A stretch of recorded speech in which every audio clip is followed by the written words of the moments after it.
బాగానే ఉంది. కోమటిరెడ్డి వెంకటరెడ్డి గారిని అక్కడికి ఎందుకు తోలేరు సీఎం గారు? ఆయన వేరే పనికి తోలండి. ఆయన ఆడికి పోయి నీళ్లు వాటర్ కలిసినాయి కాబట్టి ప్రమాదం వచ్చిందని చెప్తా ఉన్నాడు. నీళ్లుగావే వాటర్ ఏవో ఆ లోపల వాళ్ళకి సిగ్నల్ అందిందట, నా ఫోన్లకి ఏం రింగ్ అయిందని చెప్తా ఉన్నాడు. ఇట్లా కాకుండా జరా సీరియస్గా చేయండి. ఆ మనిషిని కాడ పెడితే అదంతా కామెడీ అవుతా ఉందాడా? అతన్ని జర వేరే పనికి ఏదన్నా పురమాయించండి. ఆయన ఆడ చేసేదేం లేదు, చూసేదేం లేదు.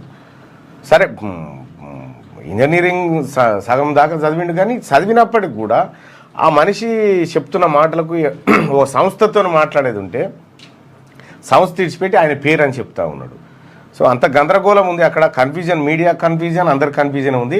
ఆయన ప్లేస్లో ఇంకెవరన్నా పెట్టండి. ఇక ఆ మంత్రి గారి సంగతి మీకు తెలుసు కదా.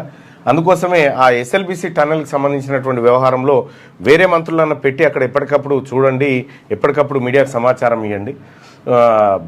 ఆయన లోపట ఉన్న ఆయనట, ఆ లోపల చిక్కుకున్న ఆయన వాళ్ళ భార్యతో మాట్లాడినట ఫోన్లో. ఇక అంత కామెడీ చేస్తుండే ఆ సీరియస్ వ్యవహారాన్ని. సో దాన్ని కొద్దిగా వెంకరెడ్డి గారు ఇంకా మీ వేరే పని ఏదైనా ఉంటే చూసుకోండి, అది వదిలిపెట్టండి. గాడికి మీరెందుకు పోయి ఆడికి ఆడ మీరు మీ అక్కడ కూడా పెద్దగా ఏం ఉండదు ఆడ. సో కాబట్టి ఆ టన్నల్ వ్యవహారంలోకి సంబంధించినటువంటి వారి ఆచూకీ ఇంకా మాత్రం బయటికి రాలేదు. అదొక